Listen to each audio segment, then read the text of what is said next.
আল্লাহ রাব্বুল আলামিন বলেন, প্রতিটি প্রাণকে মৃত্যুর স্বাদ আস্বাদন করতেই হবে। যে প্রাণী, যার প্রাণ আছে, তার মরতে হবে, কোনো সন্দেহ নাই। এই পৃথিবীতে আল্লাহর অস্তিত্বকে অবিশ্বাস করে এমন কোটি কোটি মানুষ এই পৃথিবীর মধ্যে আছে। তারা বলে স্রষ্টা বলে কেউ নাই, আল্লাহ বলে কেউ নাই, গোটা পৃথিবী এমনিতেই সৃষ্টি হয়েছে।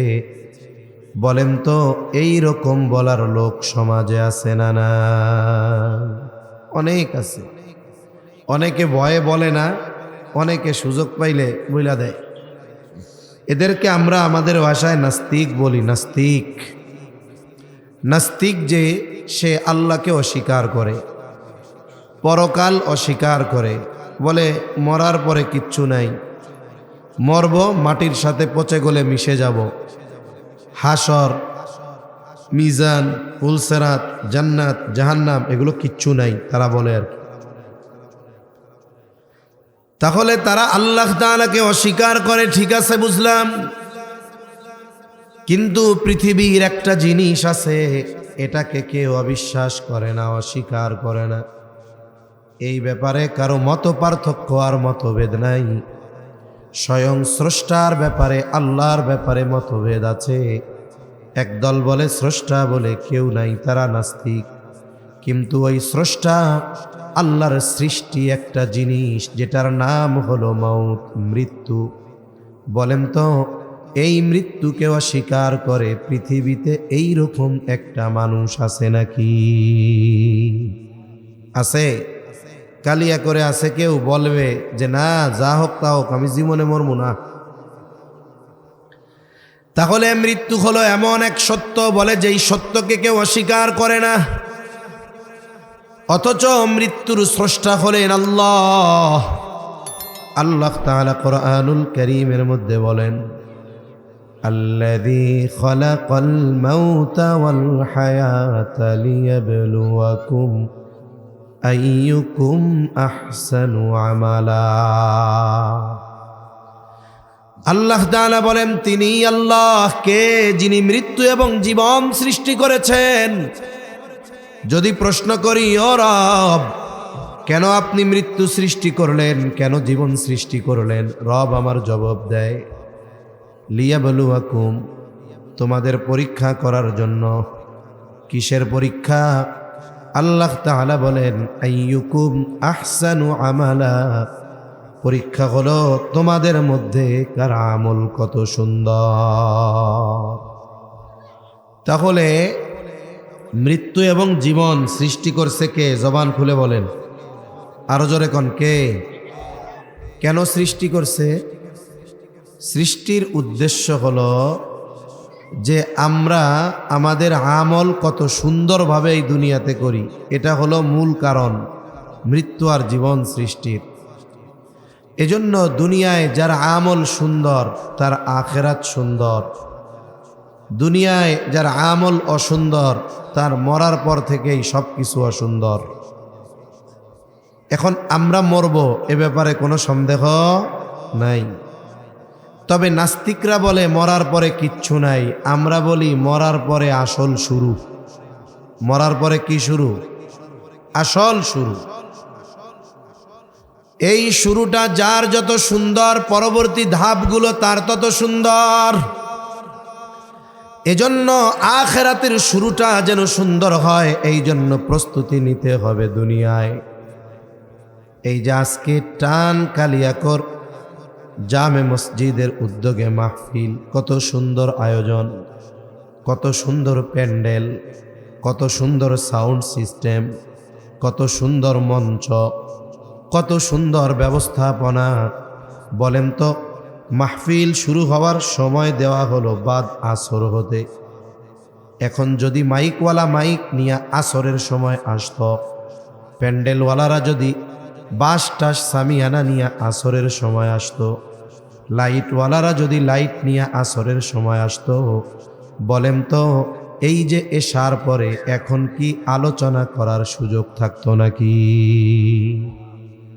আয়োজনটা যেন সুন্দর হয় এর জন্য প্রস্তুতি আরো অনেক আগের থেকে। মেহমানদের দাওয়াত দেওয়া, কোন জায়গার মাইকটা আনলে সাউন্ডটা ভালো হবে, কোন লাইটটায় আলো ভালো হবে, প্যান্ডেল ভালো হবে, এই যে প্রস্তুতি আগের থেকে নিয়েছে বিধায় সুন্দরভাবে আজকের আয়োজন শুরু করা গেছে, ঠিক কিনা বলেন?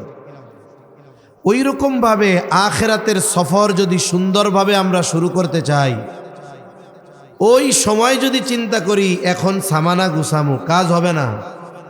বলে ওই আখিরাতের ডাক আসার আগে দুনিয়াতেই আমাদেরকে আখিরাতের সামানা পাথেও সংগ্রহ করতে হবে, ঠিক কিনা বলেন? তাহলে কি হবে? আমার আপনার মৃত্যু হবে সুন্দর। মৃত্যু কি হবে জোরে বলেন? যার মৃত্যু সুন্দর তার কবর সুন্দর, যার কবর সুন্দর তার হাসর সুন্দর। বলে যার হাসর সুন্দর তার ঠিকানা হলো জান্নাত। সুবহানাল্লাহ কোন। এই জন্য হাদিসের মধ্যে ভালো মৃত্যু আর খারাপ মৃত্যুর কথা নবীজি জানিয়েছেন। লম্বা হাদিস আছে হাদিস। এই হাদিসের কয়েকটা অংশ আমি আপনাদের খেদমতে শোনাই। আসলে আল্লাহ তাআলার কাছে ভালো মৃত্যু প্রার্থনা করতে হয়, অপমৃত্যু থেকে আল্লাহ তাআলার কাছে পানা চাইতে হয়।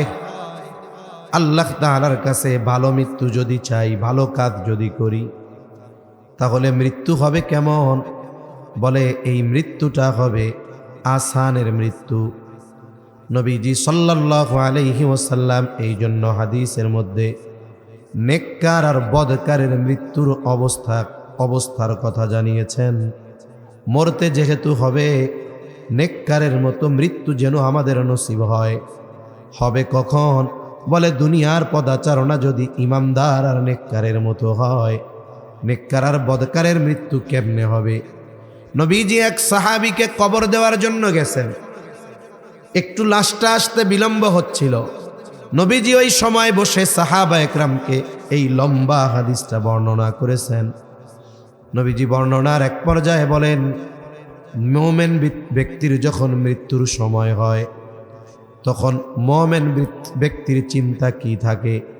তার চিন্তা থাকে আমি যেন এই দুনিয়া থেকে ঈমানটা নিয়ে মরতে পারি।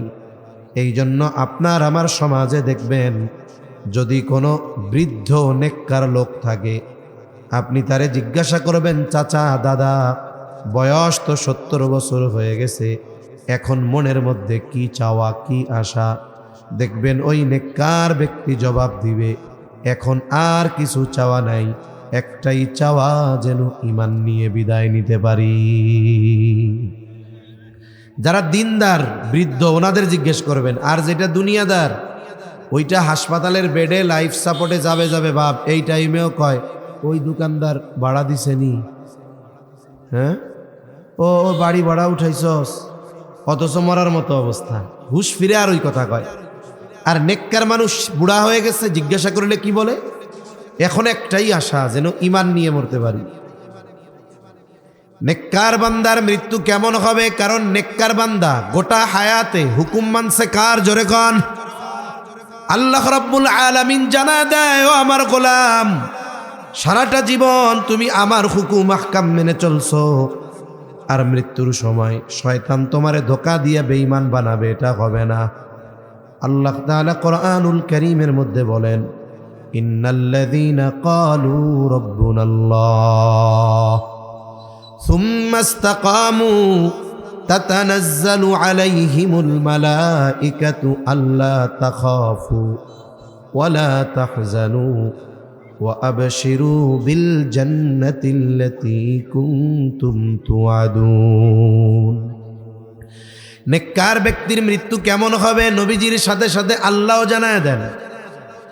আল্লাহ তাআলা বলেন, যারা বলে আমাদের রব আল্লাহ, বলেন আমাদের রব কে? শুধু মুখ দিয়ে বললে হবে না রব আল্লাহ। সুম্মা ইসতাকামু, এরপরে এই কথার উপরে সে ইস্তেকামতের সাথে থাকে, তার মানে রব যেটা করতে বলছে করে। সারা দুনিয়া যদি তার বিরুদ্ধে চলে যায়, সে রবের আদেশ মানে। সারা দুনিয়া যদি তার বিরুদ্ধেও চলে যায়, বলে রব যেটা নিষেধ করেছে সেটা থেকে সে বিরত থাকে। বলে এই রকম নেককার মানুষের যখন জীবনের শেষ সময় উপস্থিত হয়ে যায়, ওই সময় শয়তান তার সর্বশক্তি দিয়ে ওই ব্যক্তিকে বেঈমান বানানোর অপচেষ্টা চালিয়ে যায়। কারণ শয়তান জানে মরার সময় যদি ঈমানহীন করতে পারি তাহলে গোটা হায়াতের যত নেকামল আছে সব বাতিল। এই জন্য ওই সময় কঠিন আক্রমণ চালায়। আর ঈমানদার এই যে দুনিয়ায় কইলাম না, এই জন্য টেনশনে থাকে যে আমি যদি ঈমানটা নিয়ে মরতে পারি এটাই বড় চাওয়া। কারণ ওনার ভয় আমার ঈমান হরণের সর্বোচ্চ শক্তি প্রয়োগ করবে শয়তান, এটা ওনার পেরেশানি। এটা নেককার বান্দার আলামত।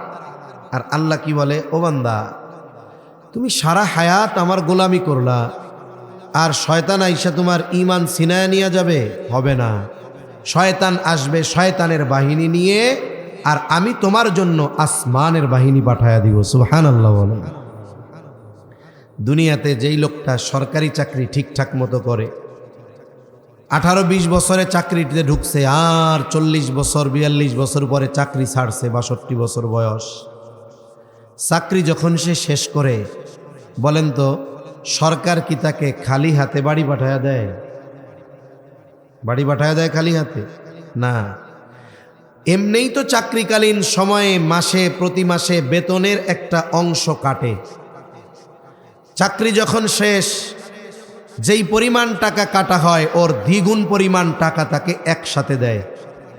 এরপরে আবার অনেক চাকরিতে কি করে, বলে শুধু এইটা দিছি তা না, টেনশনের কারণ নাই, এরপরে তোমারে দিমু হইল প্রতি মাসে মাসে পেনশন পাবা, কোনো টেনশন করো না। তুমি চিন্তা করতেছ তোমার ওয়াইফ বৃদ্ধ, তুমি মারা যাওয়ার পরে কি হবে? টেনশনের কারণ নাই তো। তুমি মারা যাওয়ার পরে তোমার পেনশন তোমার ওয়াইফ পাবে। আরে বান্দা, তুমি তোমার ওই প্রতিবন্ধী একটা ছেলে হয়েছে ওইটার লেগে চিন্তা করতেছ, কোনো টেনশন নাই। তুমি মারা যাবা, তোমার স্ত্রী মারা যাবে, তোমার প্রতিবন্ধীর জন্য এবার তোমার পেনশনটা আমি জারি করে দিব। দুনিয়ায় যদি গভর্নমেন্টের এই জব সার্ভিস যথাযথভাবে করে, ফ্যাসিলিটি সে খায়, তার ওয়াইফ খায়, তার কোনো সন্তান যদি কোনো অসুস্থ বা প্রতিবন্ধী হয় সে পায়, আর আহকামুল হাকিমিনের গোলামি করবে সারা জিন্দেগি, মৃত্যুর সময় শয়তান আইসা ধোঁকা দেবে আর আল্লাহ সাহায্য করবে না, এটা হতে পারে? এজন্য আল্লাহ তাআলা বলেন, তাতানাজ্জালু আলাইহিমুল মালাইকা, শয়তান আসে তার বাহিনী নিয়ে, আর আল্লাহ তাআলা আসমান হতে ফেরেশতার বাহিনী তার সাহায্যের জন্য পাঠায় দেয়। কোন আল্লাহু আকবার। মৃত্যুর সময় মানুষ সবচাইতে চিন্তিত থাকে। আবার দেখুন, মৃত্যুর কিন্তু যন্ত্রণা আছে। নবীজি সাল্লাল্লাহু আলাইহি ওয়াসাল্লাম জানায় দেন, মৃত্যুর যন্ত্রণা বড় কষ্টকর, কত কঠিন, কত কষ্ট মৃত্যুর যন্ত্রণা। আবার হাদিসের মধ্যে আসছে, ইমানদার যে প্রকৃত মুমিন, যে তার মৃত্যুর যন্ত্রণা অনুভব হবে না। মৃত্যুর যন্ত্রণা হবে, তবে অনুভব হবে না। অনুভব হবে না কেমনে? মনে করেন যখন কাউরে অপারেশন করে, অপারেশন করার আগে অ্যানেস্থেসিয়া দেয়, ওই জায়গাটাকে অবশ বানায়, যদি প্রয়োজন হয় একেবারে পুরা সেন্সলেস করে ফেলে। অনেক জায়গায় শুধুমাত্র ওই জায়গাটাকে অবশ করে, যখন কাটে চিরে সেলাই দেয়, বলে ব্যথা কিন্তু লাগে, অ্যানেস্থেসিয়ার জন্য ওটা অনুভব হয় না। ঠিক কিনা বলেন? এটা তো মেডিসিন দিছে। অনেক সময় মানুষের কথার দ্বারা ব্যথা ভুলা যায়। কেমনে ভুলে? আপনাদের অঞ্চলেও হয়তো ছিল, ছোটবেলায় আমরাও দেখছি। এখন তো বাচ্চাদের মুসলমানি দেওয়ার জন্য নিয়ে যায় একেবারে অ্যাপোলো হসপিটালে, ল্যাব এইডে। কিন্তু আমাদের সময় মুসলমানি দিত হাজাম। হাজাম চিনেননি? হাজাম না হাজাম কি বলে? হাজাম এখনো আছে। বলে যেই এলাকায় ওই সময় হাজাম ঢুকতো, ওই এলাকায় যেই বুলাপানের কাটা ছিল না, কেউ পানির মধ্যে, কেউ গাছের উপরে, চিন্তা করতো কারে আজকে কুরবানি দেয় আল্লাহ জানে। এইবার টার্গেট যেটার জন্য আসছে, বাপ মা ওইটারে গাছের থেকে নামাইয়া পানির থেকে উঠাইয়া হাজামের সামনে হাজির করতো। আর এই কাজ যারা করে এরা বদমেজাজি আর রুক্ষ স্বভাবের হয় না, এরা একটু রসিক টাইপের লোক হয়। এইবার সুন্দর মতো ওর সাথে আগে ভাব জমায়, এদের বেটা তোরে কাটতে হয়েছে নাকি, কিছুই হবো না, আজকে বাদ। এরপরে গল্প জমাইয়া আস্তে আস্তে ওর যে খেয়াল যে আমার আজকে কাইটা দিবে, এটার থেকে খেয়াল অন্যদিকে নিয়ে যায়। কয় শুনছি তোর নাকি অনেক শক্তি। কয় কয় সিমটি দিলে নাকি তোর ব্যথা লাগে না। এবার ওরে ওই জায়গার আশেপাশে সিমটি মারে, ব্যথা লাগে? কয় না ব্যথা লাগে না। কয় তোর কি ভালো লাগে খাইতে? কয় রসগোল্লা খাইতে মজা লাগে। রসগোল্লা আনছেন নি? এই সিমটি দিতেছে, কথা কইতেছে, এর মধ্যে কোন সময় কাইটা কুইটা তেনা পেছানো শেষ। অথচ ব্যথা লাগছে, কিন্তু কেন টের পায় নাই? বলে ওর খেয়ালটা, মাইন্ডটা নিয়ে গেছে অন্যদিকে, এজন্য ব্যথা লাগছে কিন্তু অনুভব এরকম হয় নাই। এজন্য মৃত্যুর যন্ত্রণা সত্য, তবে মুমিন প্রকৃত মুত্তাকি যে তার মৃত্যুর যন্ত্রণাটা ওই রকম অনুভব হবে না। কেন?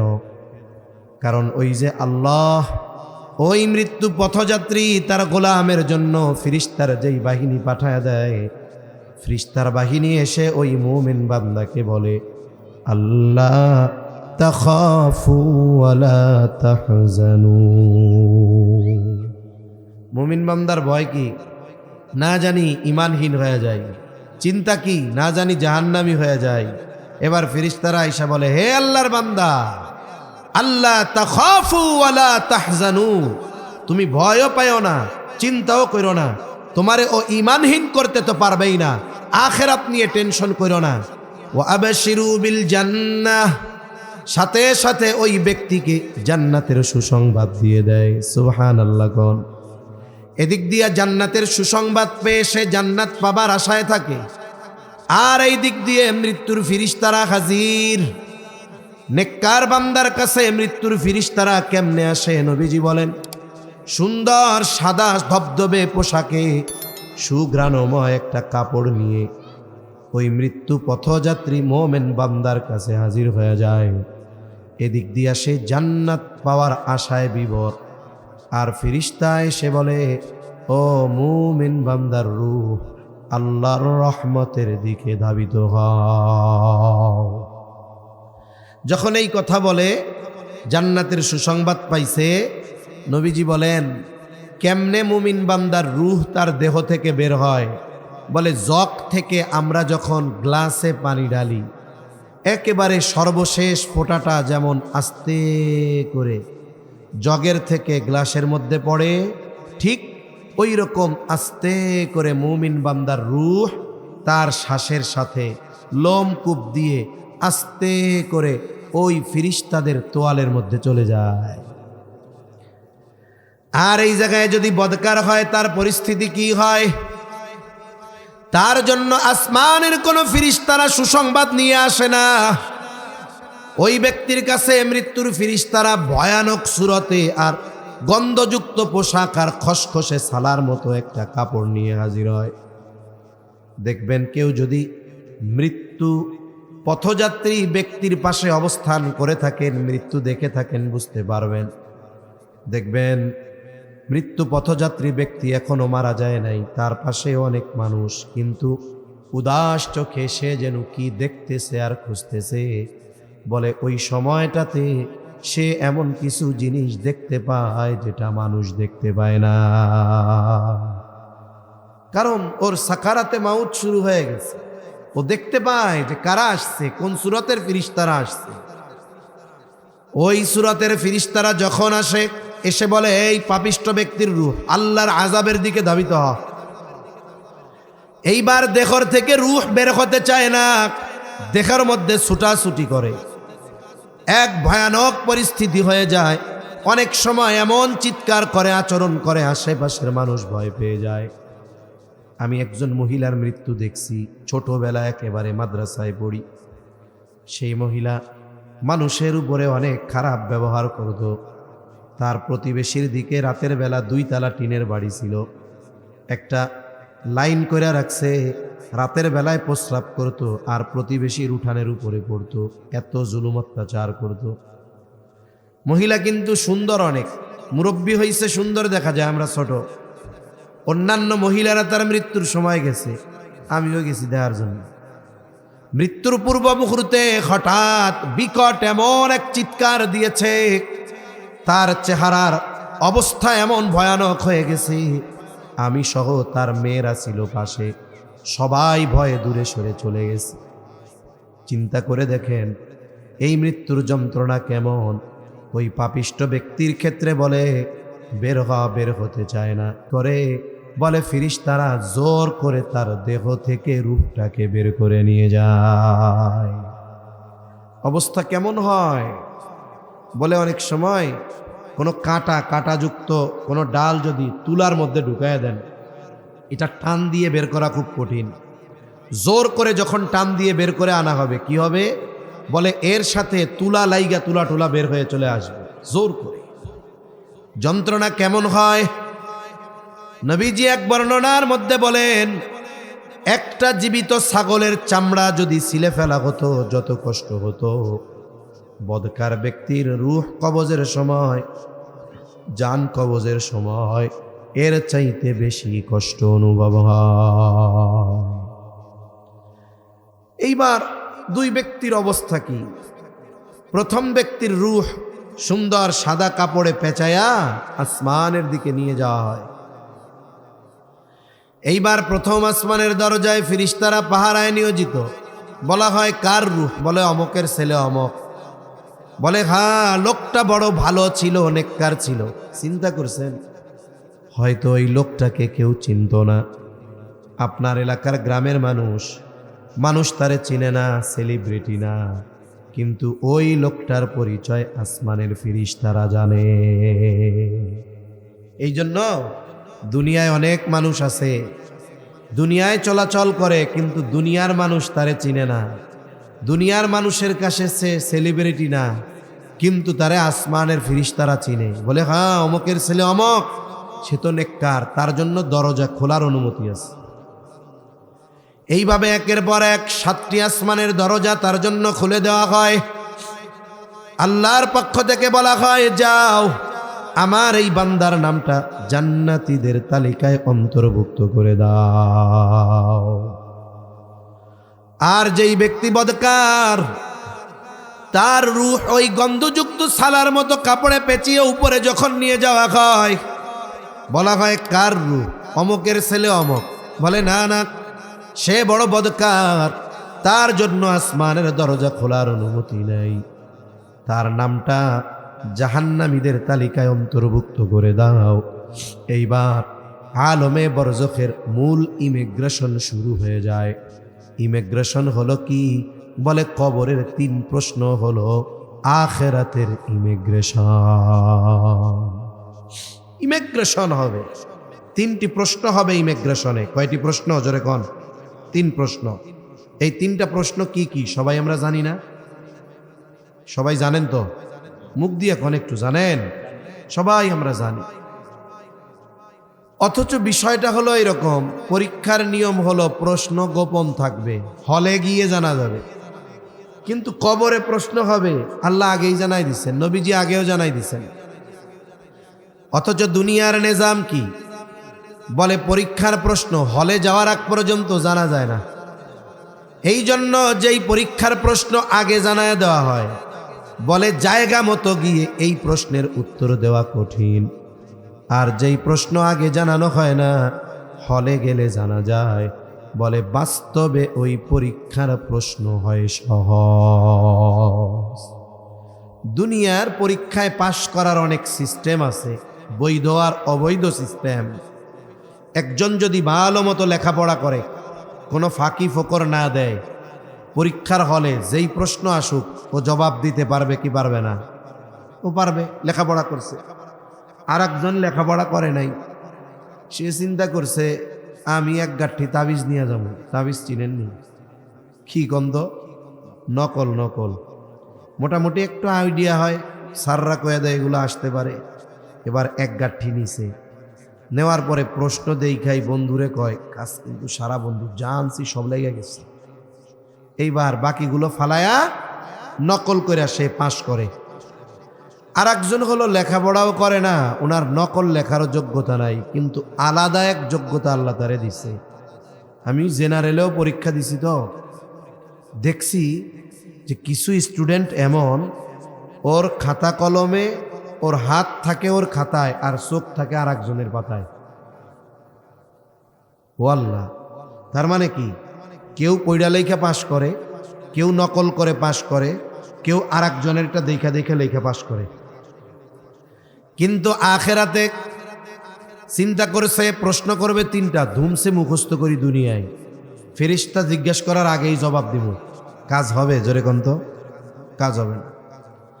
কেউ যদি চিন্তা করে নকল নিয়ে যায়, সন্তানরা যদি ওসিয়ত করে কাফনের মধ্যে এই 3 প্রশ্নের জবাবটা লেখা দিয়া দিস, আমি জবাব দিয়া দিব নে, কাজ হবে? জোরে বলেন, হবে? হবে না। কেউ যদি চিন্তা করে আর একজনের কাছ থেকে শুই না জবাবটা কইয়া দিব, কাজ হবে? হবে না। আপনারা কি কথা বুঝতেছেন? খেয়াল আছে আপনাদের? তাকবীর দেন একটা, নারায়ে তাকবীর, আরো জোরে নারায়ে তাকবীর। আচ্ছা, আসলে মাহফিল শীতের দিন বসতে আরাম হইল খেড়ের উপরে, এর উপরে একটু বসতে কষ্ট হয়, ঠান্ডা লাগে। এই জন্য বলতেও আমার কষ্ট লাগে যে আপনারা যদি একটু আগায় আগায় বসতেন ভালো হইতো। কারণ যেই জায়গাটা গরম বানাইছেন, আবার ঠান্ডা আর এক জায়গায় বৈশা গরম বানানো কত কষ্টের। যেজন্য যাদের একটু কষ্ট না হবে তারা একটু আগায় আগায় মিশে মিশে বসেন, আর যাদের কষ্ট হবে জায়গায় বসে থাকেন, অসুবিধা নেই। কবরের 3 প্রশ্নের জবাব যদি দিতে হয়, মুখস্থ করলে হবে না, লেখাপড়া করলে হবে না, নকল নিলে হবে না, 3 প্রশ্নের আলোকে দুনিয়ায় আমল করতে হবে। প্রথম প্রশ্ন, তোমার রবকে আল্লাহ বলে, আল্লাহর হুকুম আহকাম এই দুনিয়ায় মানতে হবে। 2 নাম্বার প্রশ্ন, আমা দীনুক, তোমার দিন কি? ইসলাম বলে, ইসলাম অনুযায়ী এই দুনিয়ায় চলতে হবে। 3 নাম্বার প্রশ্ন, নবীকে দেখায়া বলা হবে অথবা বলা হবে ওমাদ নবিয়ুক, তোমার নবীকে অথবা নবীজিকে দেখায়া বলা হবে মা হাদার রাজুলুল্লাযী বুইসা ফীকুম, এই ব্যক্তিকে যাকে তোমাদের কাছে প্রেরণ করা হয়েছিল। বলে, যেই ব্যক্তি দুনিয়ায় নবীর আদর্শে আদর্শিত হয়েছে ও জবাব দিবে, আমার নবী মুহাম্মাদুর রাসূলুল্লাহ সাল্লাল্লাহু আলাইহি ওয়াসাল্লাম। আমি বলি শোনেন, আল্লাহর কসম, এই 3 কথার উপরে দুনিয়ায় আমল না করলে কবরে জবাব দেওয়া সম্ভব না। সোজা হিসাব যেটা, যে হয় হোক, এই 3 প্রশ্নের জবাব কবরে গিয়ে দেওয়া সম্ভব নয়। এখন যিনি আমল করেছেন তিনি জবাব দিবেন।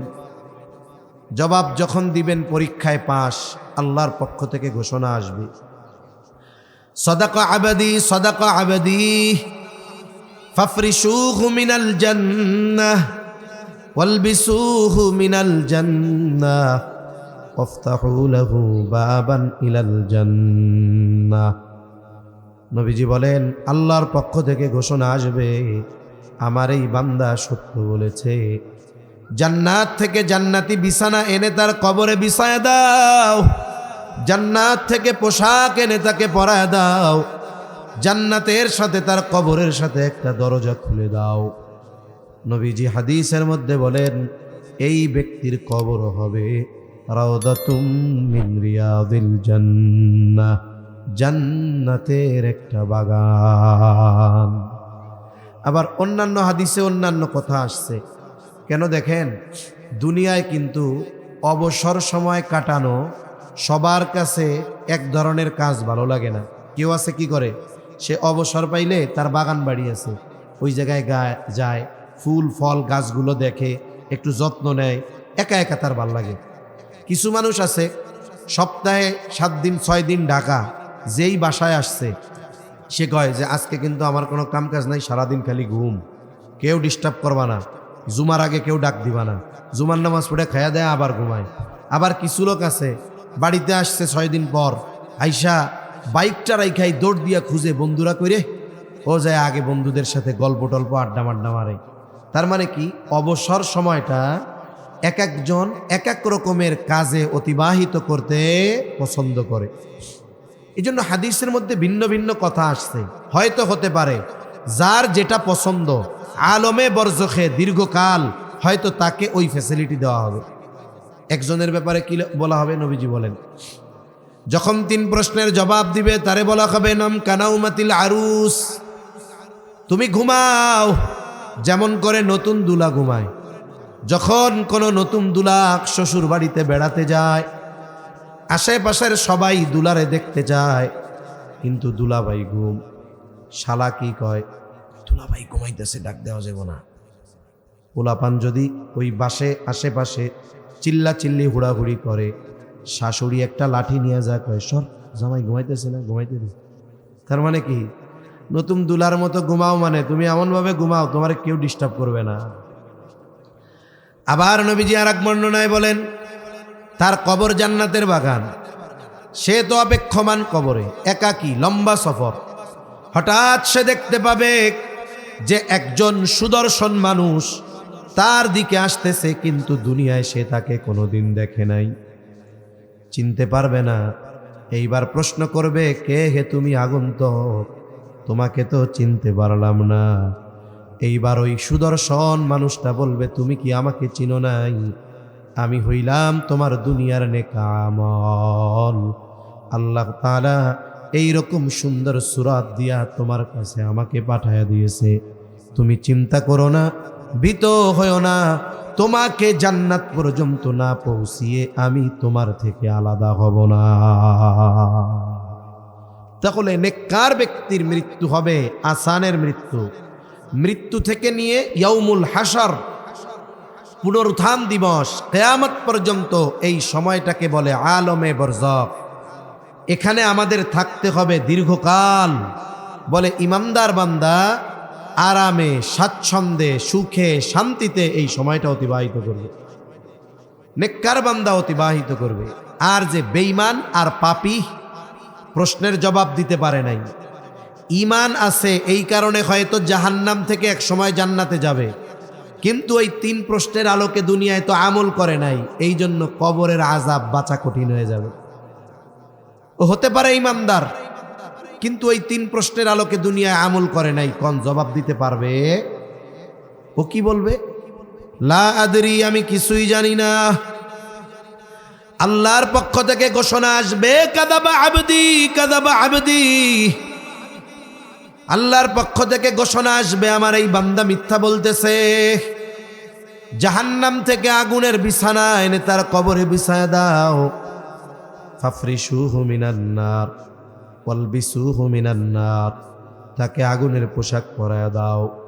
শুধু তাই না, এরপরে নবীজি বলেন, আল্লাহ তাআলার পক্ষ থেকে ঘোষণা আসবে, তার কবরের সাথে জাহান্নামের সাথে একটা দরজা খুলে দাও।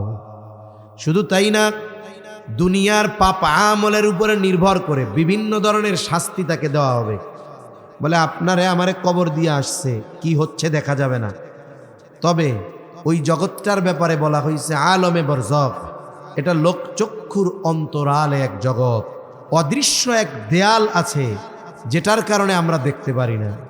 তবে হ্যাঁ, না দেখলেই যে অবিশ্বাস করব, এটা মুমিনের ঈমান হতে পারে না। আমরা আল্লাহকে দেখি নাই, সর্বোচ্চ বিশ্বাস করি কি করি না? আল্লাহরে দেখি নাই, কিন্তু আল্লাহর ব্যাপারে যখন কেউ কটূক্তি করে, এই যে বাউল ফাউল আবুল সরকার যখন বলছে, বলে শুধুমাত্র হুজুররা না, মাদ্রাসার শিক্ষকরা না, আমার কলিজার টুকরা যুবক ভাই যে 5 ওয়াক্ত নামাজ ঠিক মতো পড়ে না, ও যখন শুনছে আল্লাহরে গালি দিছে, ওর কলিজায় রক্তক্ষরণ শুরু হয়েছে। ঠিক কিনা বলেন?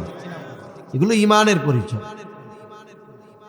সেজন্য কবরে দুনিয়ার বিভিন্ন পাপাচারে বিভিন্ন রকমের শাস্তি আল্লাহ তাআলা দিবেন। আল্লাহ চাইলে মাফ করতে পারেন, এটা আল্লাহর ইচ্ছা। যার কবর জান্নাতের বাগান, ও মনে করবে জান্নাত, আর যার কবরে শাস্তি, ও মনে করবে এটা জাহান্নাম। কিন্তু ফেরেশতারা জানাবে, না না, এটা জান্নাত নয়, না না, এটা জাহান্নাম নয়। বলে প্রকৃত জান্নাত পাবা কিয়ামতের দিন হিসাব নিকাশের পরে। আর জাহান্নাম যে মনে করবে, তাকে বলা হবে এটা জাহান্নাম নয়, বরং প্রকৃত শাস্তি দেওয়া হবে তোমাকে কিয়ামতের পরে। এইবার নেককার বান্দা জান্নাত পাবার আশায় বলবে, আল্লাহ যথা দ্রুত সম্ভব আপনি কিয়ামত কায়েম করেন। আর পাপাচারী বলবে, আল্লাহ আপনি কখনোই কিয়ামত কায়েম করিয়েন না। তার মানে আলমে বরজখের এই লম্বা সময়, এই একটু আস্তে কথা কও না, আস্তে, কিয়ামতের পর্যন্ত এই লম্বা সময় কেউ সুখে কাটাবে, কেউ কষ্টে কাটাবে।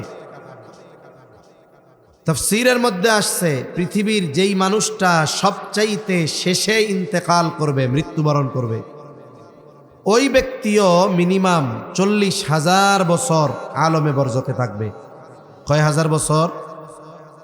জোরে বলেন, কয় হাজার বছর? 40,000 বছর। সবচাইতে কম সময় যেই লোকটা আলমে বরজখে থাকবে সেও কমপক্ষে কত হাজার বছর থাকবে? 40,000 বছর। আল্লাহ তাআলা এই যে মৃত্যু হবে, আমাদের আলমে বরজখে থাকতে হবে, লম্বা সময় অতিবাহিত হবে, এর দ্বারা প্রথম খবর দিয়েছেন ওই সূরা আলে ইমরানের 175 নম্বর আয়াতে। মৃত্যুর স্বাদ আস্বাদন করতে হবে, আলমে বরজখে থাকতে হবে। বলে কোন পর্যন্ত? ওই যে ইয়াউমুল হাসর, এই পর্যন্ত। এখন ওই দিন আমাদেরকে পুনরায় জীবিত করা হবে। কেন করা হবে? আল্লাহ দ্বিতীয়তে সেই কথা বলেন, ওয়া ইন্নামা তুওয়াফাউনা উজুরাকুম ইয়াউমাল কিয়ামাহ। আল্লাহ তাআলা বলেন কিয়ামতের দিন তোমাদেরকে তোমাদের পূর্ণ প্রতিদান দেওয়া হবে। তার মানে মৃত্যুর মাধ্যমে আমাদের সফর শুরু হয়ে যাবে প্রতিদান দিবসে। মৃত্যুর মাধ্যমে সফর শুরু হলো প্রতিদান দিবসের। ওই দিন আমাদের সবাইকে পুনরায় আবার জীবিত করা হবে। আমরা ছোটবেলায় মক্তবে কালিমা পড়ছি না, ওয়াল বা'সি বা'দাল মাউত। আমি ঈমান আনলাম মৃত্যুর পরে পুনরায় জীবিত হওয়ার উপর। মরার পরে জীবিত হব কোন দিন? বলে ওই সেই দিন, যেই দিন আমাদেরকে আমাদের দুনিয়ার কর্মের পূর্ণ প্রতিদান দেওয়া হবে। আমলের প্রতিদানের কথা সহিহ মুসলিমে এক বর্ণনার মধ্যে আসছে। নবীজি বলেন, দুনিয়াতে যখন কেউ ভালো কাজ করে, এই জায়গায় এত কথা কেন? মারামারি হইতেছে, গেঞ্জাম হইতেছে, হ্যাঁ সমস্যা হইতেছে। হ্যাঁ, একটু যারা দায়িত্বশীল আছেন ওই জায়গায় একটু শান্ত বানায় দেন। হ্যাঁ, আল্লাহু আকবার। শয়তান তো চারদিক থাকেই। আল্লাহ রসুল যখন কোরআন শোনাইতো, বুঝছেন, তখন আবু জেহেল ওতবা সাহেবা ডিস্টার্ব করতো। দেখতো যে একদল কোরআন শুনতে যায়, এদেরকে কোরআন শোনানো থেকে বাধা দেওয়া যায় কেমনে? কয় ওই রোম দেশের থেকে নর্তকী নিয়ে আসছে। এক জায়গায় নবীজি কোরআন শোনায়, ওর পাশে ওরা নাচ গান শুরু করে দিত। এই জামানায়ও কিছু আছে। অনেক জায়গায় মাহফিলে কি হয়, বলে মাহফিল হইতেছে, ওই পাশে আর এক শয়তানের গ্রুপ বক্স টক্স এদিক দিয়া ওয়াজ যেন না করতে পারে, শ্রোতা যেন শুনতে না পারে, এই জন্য ধুমসে ডেক সেট বাজায়। আছে না নাই? মনে রাখবেন, ও নাম মুসলমান, বাপ মুসলমান, কিন্তু আমার মনে হয় ও আবু জেহেলার ওতবা সাহেবার উত্তরসূরি। ঠিক কিনা বলেন? এই জন্য মনে রাখতে হবে, দুনিয়াতে মুহাম্মাদুর রাসূলুল্লাহর অনুসারীরাও থাকবে, আবু জেহেল ওতবা সাহেবা আর আজাজিল শয়তানের অনুসারীরাও এ দুনিয়ায় থাকবে। তারা বিভিন্ন পদ্ধতিতে মানুষের মাধ্যমেই চিন্তা করবে দ্বীনি বিষয়গুলো যেন সুন্দর না হয়, দ্বীনি কথাগুলো যেন মানুষ বলতে না পারে, দ্বীনি আয়োজনগুলো যেন বিঘ্ন ঘটে, কোরআনের কথা শুনতে যেন অসুবিধা হয়। এজন্য শয়তান মানুষরে দিয়া এই কাজগুলো করায়। সূরা নাস পড়ছেন না? এই সূরা ফালাকার নাস, এর মধ্যে আল্লাহ তাআলার কাছে আমরা অনেক কিছুর অনিষ্ট ক্ষতি থেকে আল্লাহর আশ্রয় চাই। সর্বশেষ কি কই? আল্লাযী ইউওয়াসউইসু ফি সুদুরিন নাস মিনাল জিন্নাতি ওয়ান নাস। লাস্টে আশ্রয় চাই কার কাছে? শয়তান, এই জিন শয়তান আর মানব শয়তানের অনিষ্ট থেকে আল্লাহর কাছে আশ্রয় চাই। তার মানে শয়তান দেখা যায় না, ওটা যেমন শয়তান, ওই রকম মানব রূপেও শয়তানের চরিত্রওয়ালা কিছু মানুষ আছে না নাই? একবারে সর্বশেষ কথা আল্লাহ কইছে। সেজন্য মানুষের মতো হাত পা এগুলো থাকলেই যে ও প্রকৃত মানুষ হয় তা না। কিছু শয়তানের অনুসারীও থাকে, ওরা চায় যে এগুলো নষ্ট হোক, বিঘ্ন ঘটুক, শয়তান করায় এগুলো ওদের দিয়ে। আল্লাহ তাআলা আমার ওই ভাইদেরকে বুঝবার তৌফিক দান করুক যে শয়তান চাবিকাঠি নাড়তেছে। আমিন কর না কেন? তাহলে আমার কথার দিকে যাই। তাহলে চারটি কথার প্রথম কথা যে আমাদের মরতেই হবে। মরব কেন? বলে দুনিয়ার কর্মের হিসাব দেওয়ার জন্য ওই মৃত্যু নামক সফরের মাধ্যমে নতুন এক জগতে নেওয়া হবে, সফর চলবে। এবার তোমাদেরকে সর্বশেষ আবার কিয়ামতের দিন পুনরুত্থিত করা হবে। কেন? ওয়া ইন্নামা তুওয়াফাউনা উজুরাকুম ইয়াউমাল কিয়ামাহ। আয়াতের দ্বিতীয় কথা, তোমাদেরকে কিয়ামতের দিন পূর্ণ প্রতিদান দেওয়া হবে। কিসের পূর্ণ প্রতিদান? বলে দুনিয়ার কর্মের পূর্ণ প্রতিদান তোমাদের কিয়ামতের দিন দেওয়া হবে। এই জন্য দুনিয়াতে যদি কেউ নেক কাজ করে, ভালো কাজ করে, নবীজি জানায় দেন তার এই ভালো কাজের কিছু প্রতিদান আল্লাহ দুনিয়ায় দেন, পূর্ণ প্রতিদান আল্লাহ তাআলা কিয়ামতের দিন দিবে। আবার যদি কাফের কোনো ভালো কাজ করে, বলে তার পূর্ণ প্রতিদান ভালো কাজের এটা সব আল্লাহ একত্রে দুনিয়ায় দিয়ে দিবে। আবার কেউ যদি পাপ কাজ করে, আল্লাহ তাআলা জানায় দেন, নবীজি জানায় দেন, হয়তো ওই পাপ কাজের কিছু শাস্তি আল্লাহ দুনিয়ায় দিবেন, বাকিটা আখেরাতে দিবেন। তবে ইমানদারের ক্ষেত্রে সুযোগ, আল্লাহ যদি চায় আখেরাতে তাকে মাফ করে দিতে পারেন কি পারেন না। তবে যে বেঈমান তার জন্য মাফ নাই। দুনিয়ায় যা হোক তা হোক, আখেরাতে তাকে পাপ কাজের পূর্ণ শাস্তি আল্লাহ তাআলা দিবেন। এই আখেরাতে আল্লাহর সামনে আমাদের দাঁড়ানো লাগবে কি লাগবে না? জোরে বলেন, আরো জোরে বলেন, লাগবে কি লাগবে না? দাঁড়াইতে হবে। তাহলে মরতে হবে, বিশ্বাস করেন তো। মরার পরে যদি ভালো কাজ দুনিয়ায় করি, আলমে বরজখে শান্তি, সুখ, সমৃদ্ধি এইভাবে অতিবাহিত হবে। এরপরে কিয়ামতের দিন আমাদেরকে উঠতে হবে। কিয়ামতের দিনের ভয়াবহতা কত কঠিন আর কঠোর। ওই যে বলছিলাম, যার কবরে আযাব, ও মনে করছে এটা জাহান্নাম, অথচ জাহান্নাম না। যার কবরে শান্তি, ও মনে করছে এটা জান্নাত, আসলে জান্নাত না। সবাই তো উঠবে। হাসরের ময়দানে উঠবার পর যার কবরে আযাব ছিল, মনে করতেছিল জাহান্নাম, ও হাসরের ময়দানে উঠবার পর অবস্থা পর্যবেক্ষণ করে দেখে এর আগে যে আযাবে ছিল, কঠিন শাস্তিতে ছিল, এটা সে ভুলে যাবে। ও মনে করবে আগেই ভালো ছিলাম। কি বলবে তখন? আল্লাহ তাআলা বলেন, ক্বালু ইয়া ওয়াইলানা মান বা'আসানা মিন মারকাদিনা। যাদের কবরে আযাব ছিল, যারা মনে করতেছিল এটা জাহান্নাম, ওই মানুষগুলো বলবে, হায় দুর্ভোগ, কে আমাদেরকে আমাদের অবস্থান স্থল থেকে জাগায় দিল। তার মানে ছিল কিন্তু আযাবে, বলতেছে কে আমাদেরকে আমাদের অবস্থান থেকে জাগায় দিল। ওরা মনে করবে ওরা ঘুমায় ছিল। বলেন তো, আসলে ঘুম ছিল না শাস্তিতে ছিল? কেন ভুলে গেছে? কারণ হলো কবরের যেই ভয়াবহতা, হাসরের ময়দানের ভয়াবহতা আরো বেশি। এই জন্য এইটার ভয়ে সে আগেরটাকে ভুলে গেছে। ওরা এই জন্য বলবে, কে আমাদেরকে জাগায় দিল, আমরা তো ঘুমায়ছিলাম। এইবার ফিরিস্তারা অথবা মোমেনরা তাদের এই কথার জবাবে বলবে, হাদা মা ওয়া'আদার রহমানু ওয়া সাদাকাল মুরসালুন। আল্লাহ তাআলা বলেন, মোমেন অথবা ফিরিস্তারা জবাব দিবে, হাদা মা ওয়া'আদার রহমান। এটাই হলো সেই দিবস, এটাই হলো ইয়াউমুল হাসর, এটাই হলো ইয়াউমুল জাযা। এই দিবসের একচ্ছত্র আধিপত্য আল্লাহর, এই দিবসের বিচারপতি আল্লাহ। বলেন তো, এই দিবস যে সংগঠিত হবে, হিসাব যে দেওয়া লাগবে, এই ওয়াদা কার? আল্লাহ ওয়াদা দিয়েছেন। আর এই ওয়াদার সত্যায়ন সব নবী রাসূলগণ তার উম্মতের কাছে করছে। কোরআনুল কারীমে এই ওয়াদার কথা আছে। আমাদের মসজিদের ইমাম সাহেব, খতিব সাহেবরা আমাদেরকে এই ওয়াদার কথা স্মরণ করায় দেয় যে, ভাই যা করেন না কেন, মরতে কিন্তু হবে একদিন। আমলনামা কিন্তু আল্লাহ দিবে একদিন। দুনিয়ার কর্মের হিসাব একদিন দিতে হবে। ওই দিন শুধু হিসাব হবে না, ওই দিন তো আল্লাহ প্রতিদানও দিবে। ঠিক কিনা বলেন? এটা সেই প্রতিদান দিবস। আল্লাহ আমাদেরকে এই দিবসের কথা স্মরণ করায়া দিচ্ছেন। এটা হলো দ্বিতীয় কথা। অথচ আফসোসের বিষয়, আমরা ওই দিবসের কথা ভুলে গেছি, মরার কথাও ভুলছি, হিসাব যে দিতে হবে ওই দিনের কথাও আমরা ভুলে গেছি।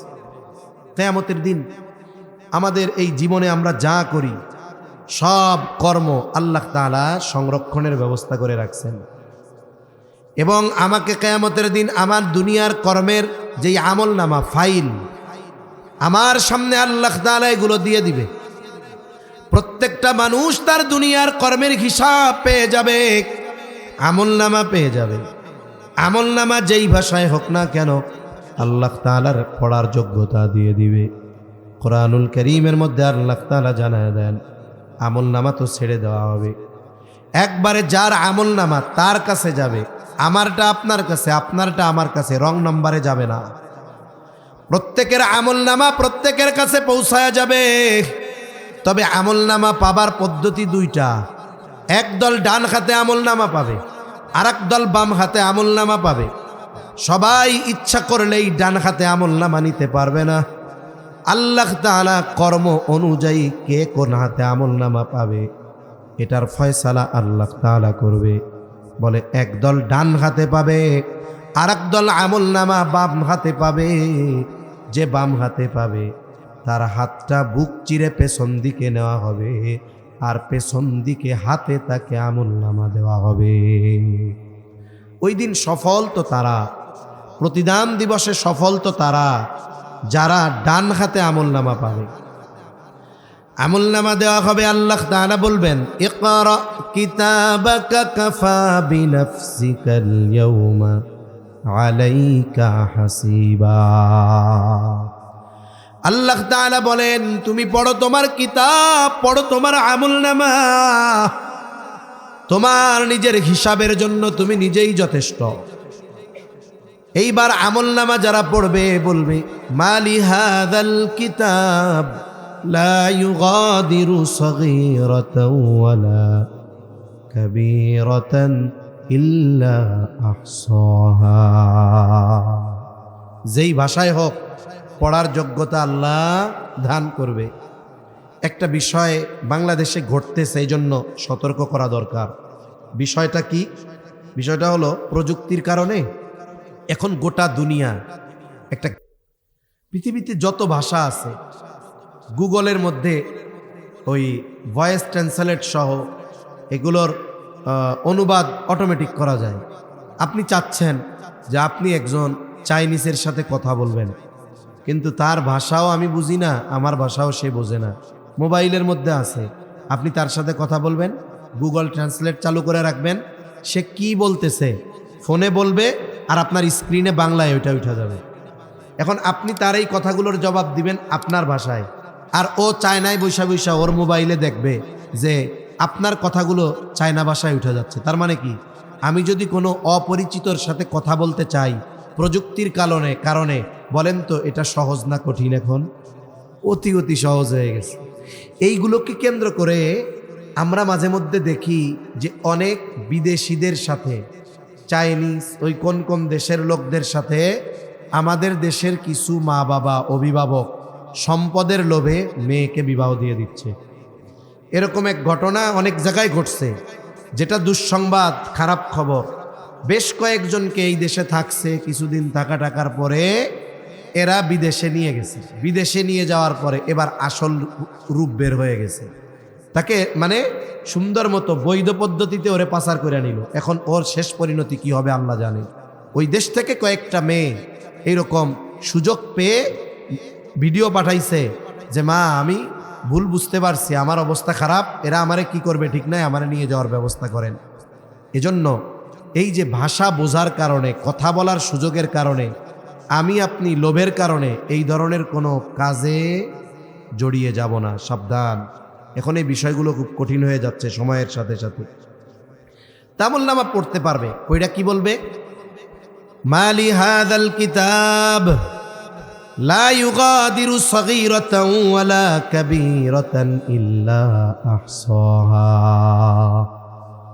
হারে কেমন আজব এক কিতাব, একটা ছোট বড় বিষয় বাদ যায় নাই। ওই যে ছোট যেই পাপ আমি ভুলে গেছি, কিন্তু আমলনামায় বাদ যায় নাই। বৃহৎ যেটা সেটাও থাকবে। এইবার যারা ডান হাতে আমলনামা পাইবে ওরা মোটামুটি সুনিশ্চিত যে ওর শেষ ঠিকানা হবে জান্নাত। যদি পাপের কারণে কিছুকাল জাহান্নামেও যাওয়া লাগে, তবে অনন্তকাল জাহান্নামে তার থাকা লাগবে না। এজন্য সে খুশি হয়ে যাবে। হিসাব তো পরে, আমার পাপের শাস্তি আল্লাহ দিবেন কি দিবেন না, মাফ করে দিবেন কি দিবেন না, এটা আল্লাহর ইখতিয়ার। তবে ডান হাতে আমলনামা পাবার দ্বারা এই বিষয়টা সুনিশ্চিত যে আমাকে চিরকাল জাহান্নামে থাকা লাগবে না। এই জন্য সে এত খুশি হবে, কি বলবে? আল্লাহ তাআলা বলেন, ফাআম্মা মান উতিয়া কিতাবাহু বিয়ামিনি ফায়াকুলু হাউমুকরাউ কিতাবিয়া। ডান হাতে আমলনামা যে পাবে সে বলবে, মানুষদেরকে ডেকে ডেকে বলবে, এই তোমরা পড়ো আমার আমলনামা, দেখো আমি ডান হাতে আমলনামা পাইছি, আমার আমলনামা পড়ো। হাউমুকরাউ কিতাবিয়া, আমার আমলনামা পড়া দেখো, আমাকে চিরদিন জাহান্নামে থাকা লাগবে না। ঈমান আর নেক আমলের কারণে আমি ডান হাতে আমলনামা পাইছি, পড়ো পড়ো পড়ো। খুশির ঠেলায় মানুষরে পড়তে বলবে। সাথে সাথে ও ডান হাতে আমলনামা কেন পাইল এই কারণটাও বলবে। এখন একই সাথে বন্ধুরা লেখাপড়া করে, একই স্কুলে পড়ে, একই সাথে খেলাধুলা করে, একই টিচারের কাছে কোচিং করে। এখন একজনে প্লাস পাইছে আর একজন এ মাইনাস পাইছে। এ মাইনাসওয়ালা জিজ্ঞাসা করে, কি কিরে দোস্ত, আমরা তো একসাথে পড়ি, একসাথে খেলাধুলা করি, একই স্যারের কাছে প্রাইভেট পড়ি, একইগুলা পড়লাম, তাহলে আমি এ মাইনাস পাইলাম, তুই এ প্লাস পাইলি কেমনে? কয়, শোনো ভাই, তোমরা তো পড়ো, আমি তোমাদের সাথে রাত 10টায় ব্যাডমিন্টন খেলা গিয়া রাত 12টা পর্যন্ত এক্সট্রা লেখাপড়া করি। তার মানে কি, আমি এই যে এক্সট্রা মেহনত করছি, এই জন্য আমি গোল্ডেন এ প্লাস পাইছি। ঠিক কিনা বলেন?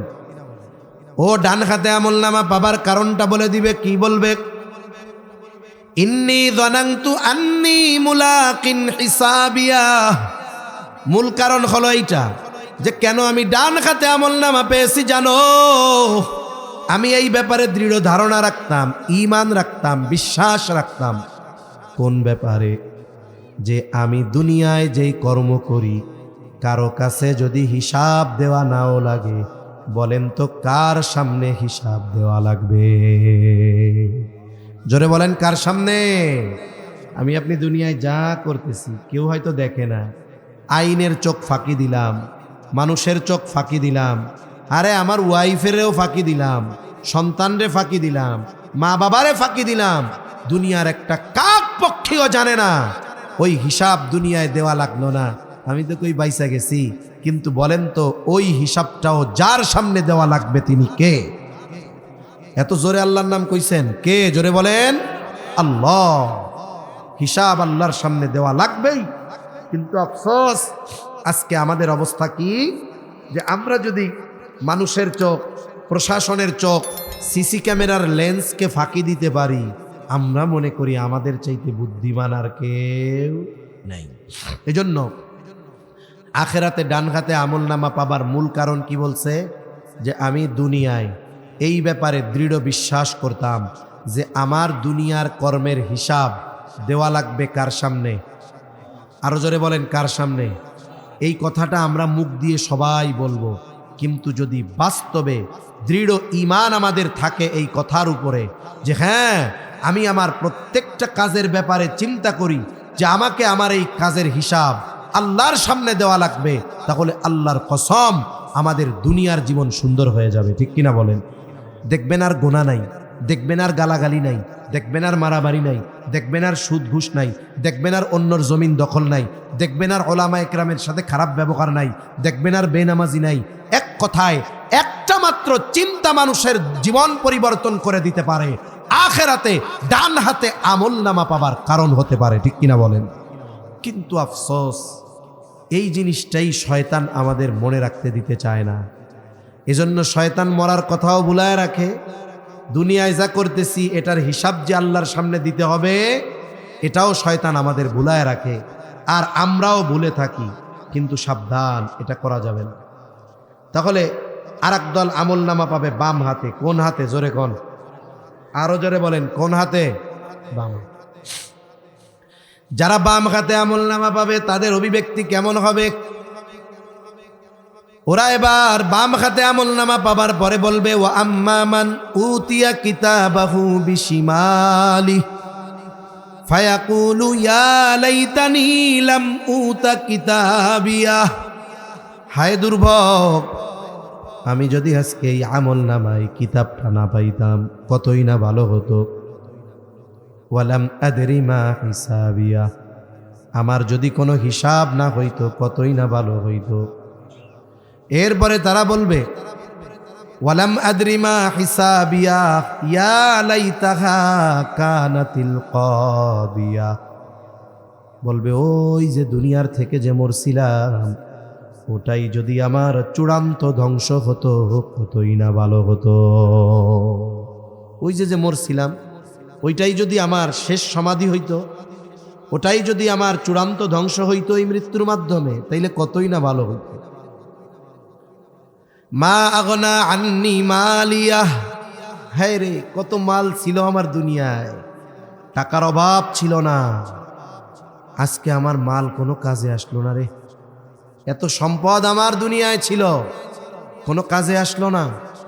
আমারে আমার সম্পদ ডান হাতে আমলনামা দিতে পারলো না, অথচ দুনিয়ায় ওই সম্পদ দিয়ে কত নাজায়েজ ফাইল জায়েজ বানায় ফেলছি। ঠিক কিনা বলেন? কত অসম্ভবকে আমি সম্ভব বানায় ফেলেছি, কিন্তু দুনিয়ার আমার এত সম্পদ আজকে আমার কোনো কাজে আসলো না। মানুষ ওই দিন সম্পদের জন্য আফসোস করবে, আরে সম্পদ কাজে আসলো না, আমার ক্ষমতা কাজে আসলো না, আমার সন্তান কাজে আসলো না, এগুলোর জন্য আফসোস কিয়ামতের দিন কিছু মানুষ করবে কি করবে না? জোরে বলেন, করবে। আমরা কি আফসোস করতে চাই? বলতে চাই যে হায় রে দুনিয়ায় যে ক্ষমতা পাইছিলাম আখেরাতে কোনো কাজে আসলো না, হায় রে সন্তান সন্ততি লোক লস্কর আখেরাতে কাজে আসলো না, হায় রে এত সম্পদ ছিল, জমি জাতি ছিল, টাকা পয়সা ছিল, কোনো কাজে আসলো না। আমরা কি ওই আফসোস করে নেওয়ালাদের দলে অন্তর্ভুক্ত হতে চাই? যদি না চাই, আল্লাহ কি বলে? আল্লাহ তাআলা বলেন وأنفقوا مما رزقناكم من قبل أن يأتي أحدكم الموت। আল্লাহ তাআলা বলেন তোমাদেরকে যেই রিজিক দেওয়া হয়েছে, রিজিক বলতে শুধু ভাত তরকারি গোশত এটা না, বলে টাকা পয়সা ধন দৌলত সম্মান, এক কথায় ক্ষমতা প্রভাব প্রতিপত্তি সব কিছু রিজিকের অন্তর্ভুক্ত। তবে আল্লাহ তাআলা বলেন তোমাদের যেই রিজিক দেওয়া হয়েছে তোমরা মৃত্যু আসার পূর্বে ওই রিজিক থেকে তোমরা ব্যয় করো। ওয়ানফিকু মিম্মা রাযাকনাকুম মিন ক্বাবলি আন ইয়াতিয়া আহাদাকুমুল মাউত, তোমাদেরকে যেই রিজিক দেওয়া হয়েছে তা থেকে তোমরা মৃত্যু আসার আগে ব্যয় করো। নির্দেশ কার? জোরে কোন? একেবারে জবান খুলে বলেন কার? আল্লাহ। তাহলে যদি সম্মান রিজিক হয়, খাবার রিজিক হয়, টাকা পয়সা রিজিক হয়, এখানে উদ্দেশ্য হলো সাদকা। উদ্দেশ্য কি? জোরে বলেন। দান, সাদকা। মৃত্যু আসার পূর্বে কেন দান করবা? ও ভাই, আমি আপনি মরার আগেই আমার আপনার সম্পদের উপরে আমার আপনার কর্তৃত্ব 100% থাকে না। একজন পিতা সে যদি মারা যাওয়ার আগে ওসিয়ত করলো, সম্পদের মালিক মনে করেন আমি, অধিকার আমার না, আমি মারা যাওয়ার আগে ওসিয়ত করছি যে আমি মারা যাওয়ার পরে আমার সব সম্পদ ওই মাদ্রাসায় দিয়ে দিবা। ইসলাম কি বলে? এ ওসিয়ত মান্য করতে তার সন্তানেরা বাধ্য নয়। কেন নয়? বলে ওসিয়ত যদি তার সমুদয় সম্পদের সর্বোচ্চ 3 ভাগের 1 ভাগ হয়, কয় ভাগের 1 ভাগ, তাহলে এই আদেশ মানতে, অভিভাবকের আদেশ মানতে তার ওয়ারিশরা বাধ্য। কিন্তু যদি আমি ওসিয়ত করি পুরা সম্পদ দিয়ে দাও, তারা দিতে বাধ্য না। তার মানে কি? আমি মরার আগেই আমার সম্পদের উপরে পূর্ণ কর্তৃত্ব আমার থাকে না। কথা বুঝেন নাই? এই জন্য আল্লাহ বলল মরার পরে তো তোমার থাকবে না, তুমি যা গোছাইতেছো এটা তো তোমার না, তুমি এটার পরিপূর্ণ দান করে দেওয়ার ওসিয়ত করবা, এটা ওরা মানতে বাধ্য না। তার মানে কি? সম্পদ আমার না, সম্পদ অন্যদের। তবে হ্যাঁ, নবীজি এক হাদিসের মধ্যে বলেন মানুষ বলে আমার আমার আমার আমার আমার আমার আমার, তা তোমার কতটুকু? তুমি যতটুকু খেয়েছ, তুমি যা পরিধান করেছ, 3 নাম্বার তুমি যা আল্লাহর রাস্তায় ব্যয় করেছ, এই 3টা তোমার, এর বাইরে বাকি তোমার কিছু নাই।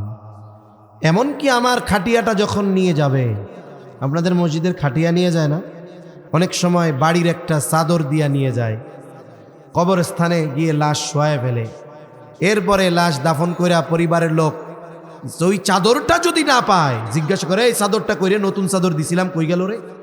অথচ আপনার টাকা দিয়ে কেনা হয়েছিল, ওই চাদরটাও আমার আপনার কবরের মধ্যে দিবে না। এজন্য আল্লাহ তাআলা বলেন, মৃত্যু আসার আগে তোমরা আল্লাহর রাস্তায় ব্যয় করো, নাইলে কি হবে? মরার পরে আফসোস করবা, কিন্তু কিছু করার থাকবে না। এখন আপনার আমার সম্পদ আছে, আমরা দিনী কাজে ব্যয় করলাম না, মসজিদের জন্য করলাম না, মাদ্রাসার জন্য করলাম না, গরিব দুঃখীর জন্য করলাম না, জাকাত দিলাম না, এখন মারা গেলাম। অথচ আল্লাহর আদেশ ছিল মৃত্যু আসার আগে যেই রিজিক আছে তা থেকে তোমরা ব্যয় করো। যে করে নাই, মরার পরে সে কি করবে? আল্লাহ বলেন, ফায়াকুলা রব্বি লাউলা আখখারতানি ইলা আজালিন করিব ফাআসসাদদাক ওয়া আকুম মিনাস সালিহিন। নবীজি সাল্লাল্লাহু আলাইহি ওয়াসাল্লাম বলেন, মৃত মানুষ কথা বলে, তবে তাদের কথা আমরা শুনি না, কিন্তু শোনে কে? নবীজি বলেন, যদি দুনিয়ার মানুষ শুনত তাইলে ভয়ে দাফন কাফন বাদ দিয়া দিত, কিন্তু আল্লাহ তো শুনে। এখন এই মানুষটারে কইছিল আল্লাহ, তোর সম্পদ আছে, মরার আগে দান কর রে বান্দা। ও মরার আগে করে নাই, এখন ও মরার পরে কি বলবে? আল্লাহ বলেন, ও বলবে, ও রব লাউলা আখখারতানি ইলা আজালিন করিব, আমাকে যদি সামান্য সময়ের জন্য আবার দুনিয়ায় যাওয়ার সুযোগ দেওয়া হইতো, যদি একটু হায়াত দিতেন, একটু অবকাশ দিতেন, যদি আবার একটু দুনিয়ায় যাওয়ার মতো ব্যবস্থা করে দিতেন। ও রব, আপনি বলছিলেন বান্দা মরার আগে যা দিছি তা থেকে দান কইরো, আমি তো করি নাই, এবার একটু আমারে যাইতে দেন, তাহলে আমি ফাআসসাদদাক, আপনি যেই রিজিক দিয়েছেন তা থেকে সদকা করব। শুধু দান সদকা করব না, সব দিয়া দিমু। ওয়া আকুম মিনাস সালিহিন, আমি সৎ কর্মশীলদের অন্তর্ভুক্ত হয়ে যাব। বলেন তো, ওই লোকটা মরার পরে যত আবেগ, দরদ, আশা নিয়ে আল্লাহর কাছে একটা সেকেন্ডের জন্য যদি সুযোগ চায়, আল্লাহ কি ওরে 1 সেকেন্ডের জন্য দুনিয়া আসতে দিবে? দান সদকা করতে পারবে? ভালো কাজ করতে পারবে? সেই সুযোগ হবে না। তবে হ্যাঁ, যেহেতু এখন আমরা বেঁচে আছি, এখন আমাদের জন্য করার সুযোগ আছে। তাহলে আমার কোনটা? যেটা রেখে যাই সেটা আমার না, যেটা আমি ব্যয় করি, যেটা আমি খাই, যেটা আমি আল্লাহর জন্য সদকা করি, দান করি, বলে এটাই আমার কথা শেষ। এখন আপনারা চিন্তা করবেন, আপনাদের কাছে আমি শুধু কিছু চিন্তার কথা দিয়ে আর 2-একটু কথা বলে আমি কথা শেষ করে দিব। বলেন তো, সম্পদ কার? আরো জোরে বলেন, কার? জান্নাত কার? বলেন তো। ওই মিয়া, কোন জান্নাত আমার? জোরে কোন জান্নাত কার? যদি এই ঈমান ঠিক থাকে যে সম্পদ আল্লাহর, তাইলে আমি বললাম জান্নাত আপনার। আমার কথা, আল্লাহর কথা। ইন্নাল্লাহ আশতারা মিনাল মুমিনিনা আনফুসাহুম ওয়া আমওয়ালাহুম বিআন্না লাহুমুল জান্নাহ। আল্লাহর সাথে কেনা বেচা আমাদের হয়ে গেছে। আল্লাহ বলেন, তিনি মুমিনের জান মাল জান্নাতের বিনিময়ে কিনে নিয়েছেন। কিনে নিবেন না, কেনা বেচা হয়ে গেছে। আল্লাহর মাল আমার কাছে আছে, আমার জান্নাত আল্লাহর কাছে আছে। আমি যেহেতু জান্নাতের মালিক, মরার পরেই জান্নাতি নেয়ামত পাইতে থাকমু। তবে মাল তো আল্লাহর। মাল কার? তবে আল্লাহ ব্যয় করার জন্য সুযোগ দিছে। গানের অনুষ্ঠানে না, অন্যান্য পাপাচারে না। কোথায় ব্যয় করবা? হাদিসে আসছে, নিজে ভালো খাও, পরিবারে খাওয়াও, কোনো গুনাহ নাই, তবে অপব্যয় করবা না। দান সদকা করো, কোনো অসুবিধা নাই। এখন সম্পদ যদি আল্লাহর হয়, এখন সেই সম্পদ যদি আল্লাহর ঘরের জন্য দরকার হয়, দেওয়ার দরকার আছে না নাই? জোরে বলেন, আছে না নাই?